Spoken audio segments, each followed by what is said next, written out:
नमस्कार, जय जोहार। आप देख रहे हैं छत्तीसगढ़ का नंबर 1 न्यूज चैनल IBC 24। मैं हूं आप सभी के साथ रचना नीतीश और बहुत स्वागत है आप सभी का गुड मॉर्निंग छत्तीसगढ़ में। तो ब्रेकफास्ट बुलेटिन में आपको छत्तीसगढ़ की हर बड़ी खबर से करेंगे अपडेट, लेकिन सबसे पहले एक नजर अब तक की टॉप न्यूज पर। छत्तीसगढ़ में आज से कांग्रेस का संकल्प शिविर, रायपुर के दक्षिण विधानसभा से होगी शुरुआत। कुमारी शैलजा, दीपक बैज और सीएम भूपेश बघेल होंगे शामिल। छत्तीसगढ़ में आज सामूहिक अवकाश पर स्वास्थ्य विभाग के 11 संगठन 21 अगस्त से करेंगे अनिश्चितकालीन हड़ताल। वेतन विसंगति समेत कई मांगों को लेकर खोलेंगे मोर्चा।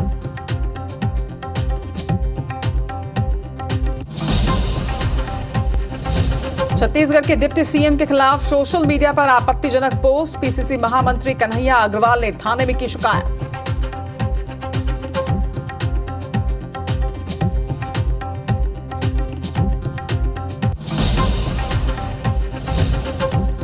संसद के मानसून सत्र का आज आखिरी दिन, विपक्ष आज भी कर सकता है हंगामा। कल लोकसभा में ध्वनि मत से गिरा था विपक्ष का अविश्वास प्रस्ताव।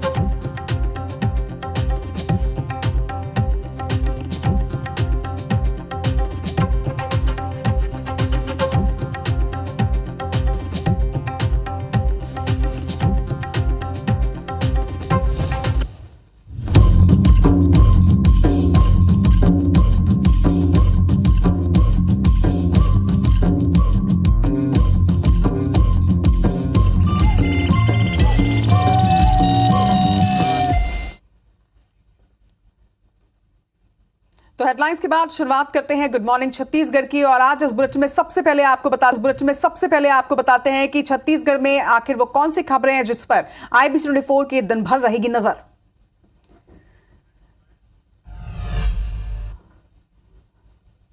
छत्तीसगढ़ कांग्रेस आज से 90 विधानसभा क्षेत्र में संकल्प शिविर का आयोजन करने जा रही है। इसकी शुरुआत रायपुर उत्तर और पश्चिम विधानसभा से होगी।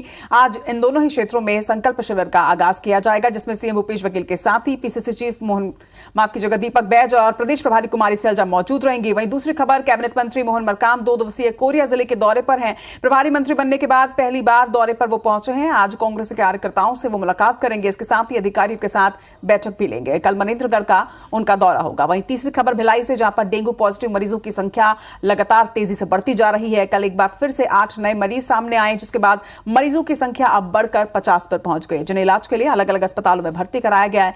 वहीं डेंगू मरीज ढूंढने के लिए आज डोर टू डोर सर्वे की शुरुआत भी की जाएगी। चौथी बड़ी खबर छत्तीसगढ़ के स्वास्थ्य विभाग से जुड़ी हुई, जहां 11 संगठन आज सामूहिक अवकाश पर रहेंगे। 21 अगस्त से अनिश्चितकालीन हड़ताल का ऐलान कर दिया गया है। वहीं आपको ये भी बता दें कि वेतन विसंगति सहित कई मांगों को लेकर स्वास्थ्य विभाग के कर्मचारियों ने अब मोर्चा खोल दिया है।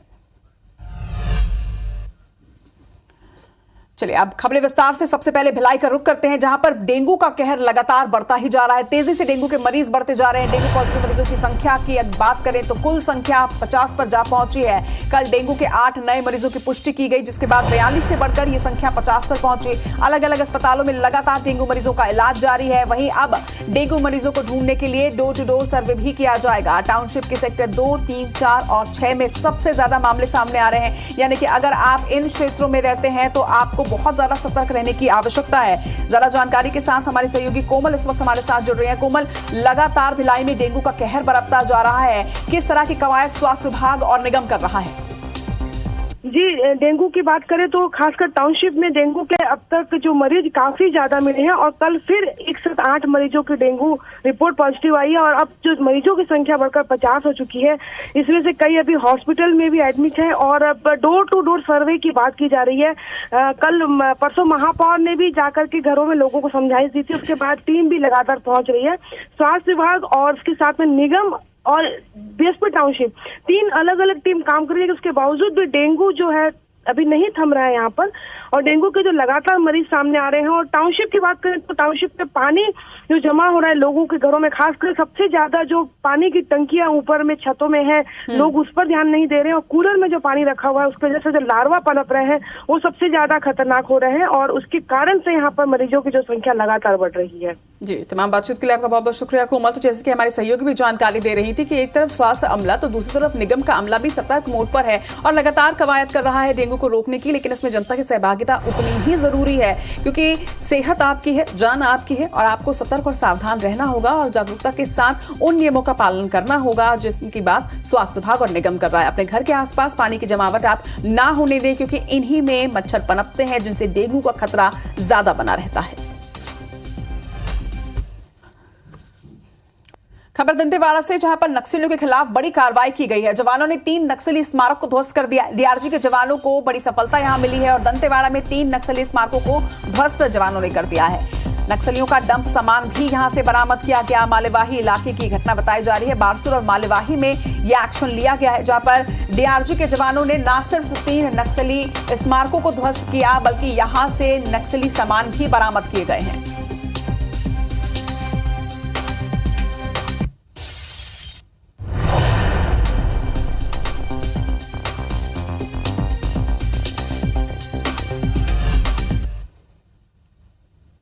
और अब रुक करेंगे कुछ सियासी खबरों की ओर। आज से कांग्रेस अपने संकल्प शिविर अभियान की शुरुआत करने जा रही है और इसकी शुरुआत राजधानी रायपुर से की जाएगी। आपको बता दें कि रायपुर पश्चिम विधानसभा में संकल्प शिविर का आज आयोजन किया जाएगा। इसके साथ ही रायपुर उत्तर में भी संकल्प शिविर लगाया जाएगा। सीएम भूपेश बघेल के साथ ही पीसीसी चीफ दीपक बैज इसमें शामिल होंगे। वहीं प्रदेश प्रभारी कुमारी सैलजा भी इस कार्यक्रम में शामिल होंगे। छत्तीसगढ़ के 90 विधानसभाओं में संकल्प शिविर का आयोजन आगामी दिनों में करना है और इसकी शुरुआत आज से की जा रही है। आज रायपुर पश्चिम और उत्तर में संकल्प शिविर लगाया जाएगा जिसमें तमाम दिग्गज जो हैं वो शामिल होंगे। बड़ी संख्या में कार्यकर्ता यहां पर शामिल होंगे। कांग्रेस का ये संकल्प शिविर जिसमें कई चर्चाएं की जाएंगी। संकल्प शिविर की शुरुआत आज राजधानी रायपुर उत्तर और पश्चिम से की जा रही है।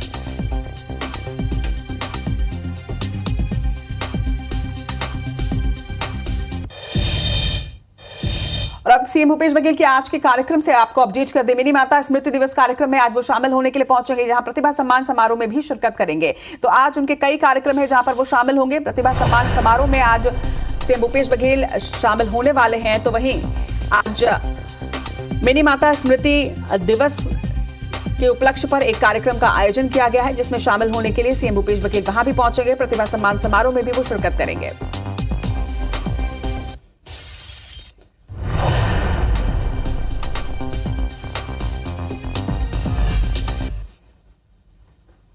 और अब स्वास्थ्य विभाग से जुड़ी एक अहम और बड़ी खबर आप तक पहुंचा दें। सामूहिक अवकाश पर स्वास्थ्य विभाग के 11 संगठन आज रहने वाले हैं। छत्तीसगढ़ हेल्थ फेडरेशन के तहत ये अवकाश पर रहेंगे।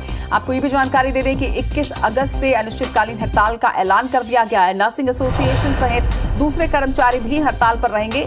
वेतन विसंगति जैसी अपनी मांगों को लेकर यह हड़ताल किया जा रहा है। आज सामूहिक अवकाश पर स्वास्थ्य विभाग के 11 संगठन और इसके साथ ही आगामी 21 अगस्त को हड़ताल का ऐलान किया गया है। 21 अगस्त को अनिश्चितकालीन हड़ताल की शुरुआत कर दी जाएगी। अपनी अलग अलग मांगों को लेकर 11 संगठन ऐसे हैं जो आज सामूहिक अवकाश पर और 21 अगस्त से अनिश्चितकालीन हड़ताल पर रहने की घोषणा कर दी गई है। वेतन विसंगति जैसी कई मांगों को लेकर यह हड़ताल की जा रही है। देखना होगा कि इस हड़ताल के बाद आखिर कब तक इस पर सुनवाई होती है। इधर आज रायपुर नगर निगम की सामान्य सभा की बैठक होनी है जिसमें 31 एजेंडों पर सभा में चर्चा की जानी है। आपको बता दें कि 20 करोड़ के बॉन्ड और टैक्स पर भी चर्चा की जाएगी। इसके साथ ही ई बस और जाति संबंधित मुद्दों पर भी चर्चा इस बैठक में की जानी है जिसमें तमाम निगम के सदस्य जो है वो मौजूद रहेंगे। हर विभाग के कार्यों की भी इस बैठक के माध्यम से समीक्षा की जाएगी कि किस तरह से जो कार्य हैं वो किए जा रहे हैं, कितने पूरे हुए हैं। ये तमाम रिपोर्ट भी इस बैठक में ली जानी है। तो आज एमआईसी की अहम बैठक है, सामान्य सभा की ये बैठक है जिसमें कई मुद्दों पर चर्चा होनी है। माना जा रहा है कि 31 ऐसे एजेंडे हैं जिस पर सामान्य सभा की बैठक में चर्चा की जाएगी।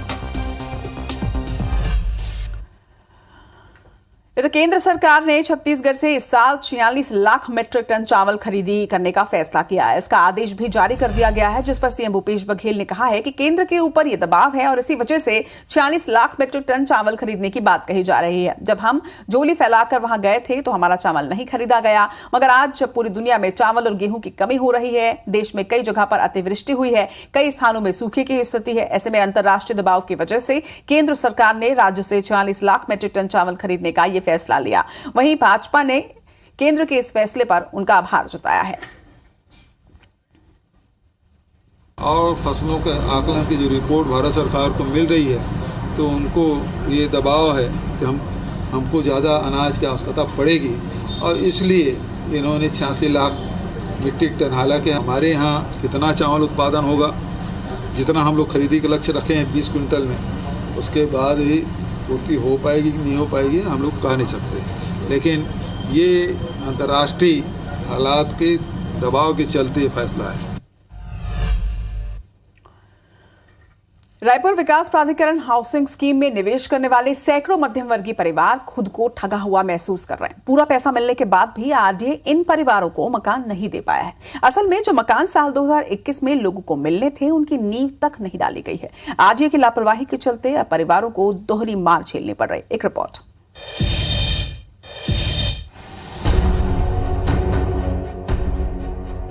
अधूरी नींव में जंग खाते कंक्रीट के कॉलम, सालों से अधूरा पड़ा ये निर्माण, महीनों से पानी में डूबा निर्माण, ये तस्वीर बता रही है कि आरडीए में बैठे जिम्मेदार अपने काम को लेकर कितने गंभीर हैं।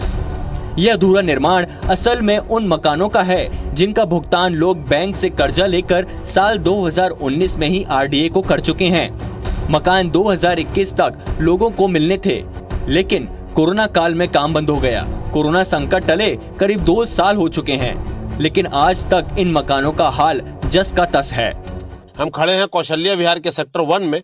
आपको बता दें, इस जगह पर आरडीए ने प्रस्ताव लाया था ईडब्ल्यूएस स्वतंत्र मकानों का। 8.5 लाख रुपए में यहाँ पर लोअर मिडिल क्लास लोगों को स्वतंत्र मकान मिलने थे जो ऐसे होते।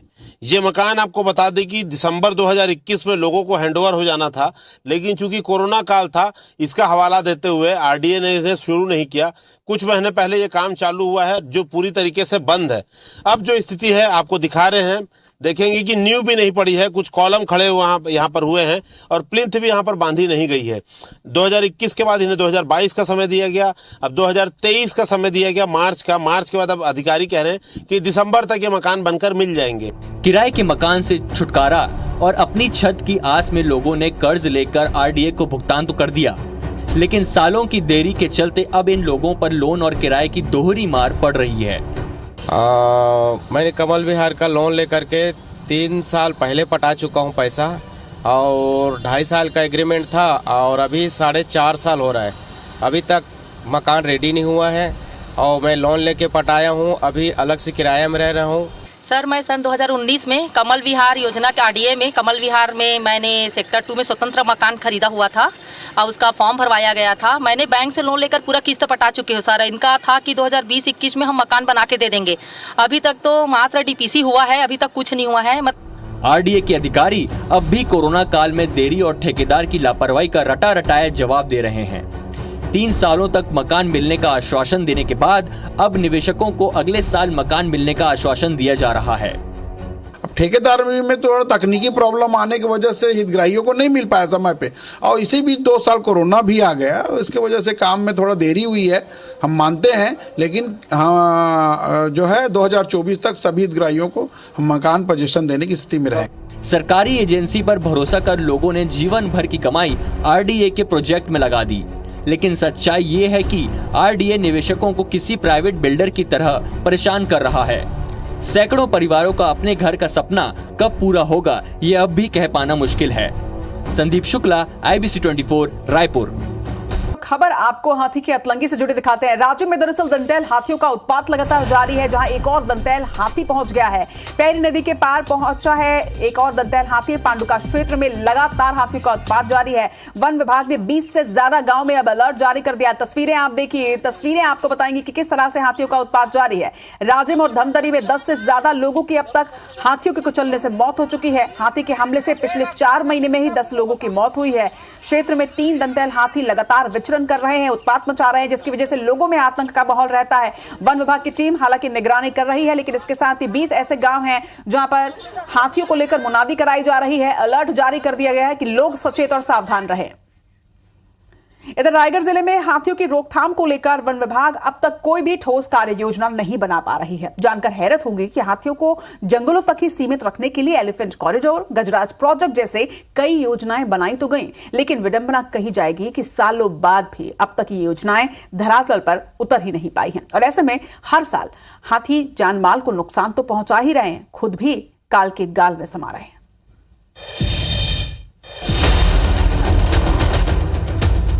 रायगढ़ जिले में पूरे साल ही हाथियों की आवाजाही बनी रहती है। इन दिनों भी सबसे ज्यादा हाथी रायगढ़ जिले में एक्टिव हैं। रायगढ़ और धर्मजयगढ़ रेंज में करीब 55 हाथियों का दल विचरण कर रहा है। जिले के 57 ऐसे गांव हैं जो पूरी तरह हाथी प्रभावित माने गए, लेकिन इसके बाद भी अब तक हाथियों को जंगलों में रोकने के लिए कोई कार्य योजना नहीं बन पाई है। 2018 से लेकर अब तक जिले में हाथियों के कुचलने से 65 से ज्यादा जानें जा चुकी हैं। विभाग गजराज प्रोजेक्ट के तहत जंगलों में ही हाथियों के अनुकूल वनस्पतियां उगाने, चारे पानी की व्यवस्था करने की योजना बनी थी, लेकिन योजना दम तोड़ गई। धर्मजयगढ़ छाल रेंज को जशपुर के बादल खोल अभयारण्य से होते हुए लेमरू प्रोजेक्ट तक जोड़ने की योजना भी अभी तक जमीन पर नहीं उतर पाई है। ऐसे में वन विभाग हाथियों और इंसानों के बीच संघर्ष के बाद मुआवजा वितरण तक ही सीमित है। जो वन विभाग है साल में कम से कम 2 करोड़ रुपए का मुआवजा हाथियों के क्षति पहुंचाने पर मुआवजा बांट रहा है, परंतु हाथियों के रहवास के लिए आज तक किसी भी प्रकार की कोई योजना जमीनी स्तर पर रायगढ़ जिले के अंदर नहीं बन पाई है। इधर वन महकमे के अधिकारी हाथियों का उत्पाद रोकने के लिए लगातार जागरूकता अभियान चलाने की बात कह रहे हैं। डीएफओ की माने तो एलिफेंट कॉरिडोर को लेकर भी शासन स्तर पर कार्य योजना बनाई जा रही है। हाथी मित्र दल के द्वारा जो हाथी प्रभावित क्षेत्र है उसमें लगातार उनके द्वारा दलों के द्वारा भ्रमण किया जा रहा है, लोगों को जागरूक किया जा रहा है और साथ ही में जो जिस एरिया में हाथी अफेक्टेड एरिया है वहाँ मुनादी करा के लोगों का अवेयर किया जाता है। कुल मिलाकर अगर वन विभाग की ओर से जल्द ही कोई ठोस कार्य योजना नहीं बनाई गई तो जिले में हाथियों और इंसानों के बीच संघर्ष पर विराम मुश्किल होगा। अविनाश पाठक, IBC 24, रायगढ़। और इसी के साथ गुड मॉर्निंग छत्तीसगढ़ में फिलहाल इतना ही, लेकिन 9 बजे तक की दूसरी बड़ी खबरों से अपडेटेड रहने के लिए आप देखते रहिए IBC 24। मुझे दीजिए इजाजत, नमस्कार।